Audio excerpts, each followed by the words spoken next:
కన్న తల్లిదండ్రులు సరిగ్గా చూసుకోకపోతే వాళ్ళు సంపాదిస్తున్న జీతంలోకి వెళ్ళి 15% లేదా 10,000 రూపాయలు డైరెక్ట్ పేరెంట్స్ అకౌంట్లో పడేటట్టు నిన్న తెలంగాణ అసెంబ్లీ ఒక బిల్లును ఆమోదించింది.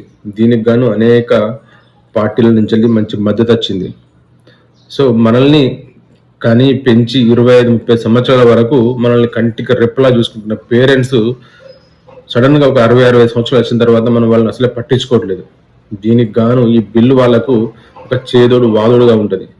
ఈ బిల్లు అనేది ఓన్లీ ప్రభుత్వ రంగ సంస్థల్లో పనిచేస్తున్న ఉద్యోగులకు, ప్రభుత్వాన్ని నడిపిస్తున్న రాజకీయ నాయకులకు మాత్రమే వర్తిస్తుంది అన్నట్టు.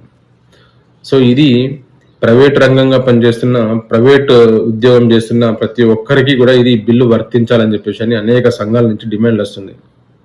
సో పేరెంట్స్ని చూసుకోవాల్సిన బాధ్యత పిల్లల మీద చాలా ఎక్కువ ఉంటుంది. ఎందుకంటే ఒక 30 సంవత్సరాలు మనల్ని వాళ్ళు కంటికి రెప్పలా చూసుకుంటారు. తర్వాత వాళ్ళని చూసుకోవాల్సిన బాధ్యత మన అందరి మీద, పిల్లల మీద ఉంటుంది.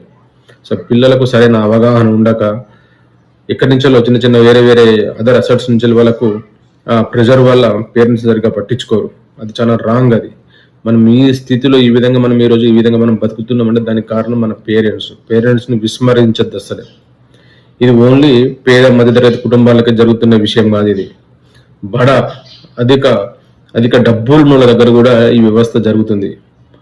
లాస్ట్ ఇయర్ అనుకుంటున్నా, రైమండ్స్ వ్యవస్థాపకులు రైమండ్స్ అనే బట్టల వ్యాపారి దాన్ని స్థాపించిన ఒక పెద్ద దగ్గర 1 లక్షల కోట్ల ఆస్తిపరుడు. వాళ్ళ పెద్ద పిల్లలు ఉంటే వాళ్ళకు ఒక్కొక్కరికి 1000 కోట్ల ఆస్తి ఇచ్చేసిండు అన్నట్టు.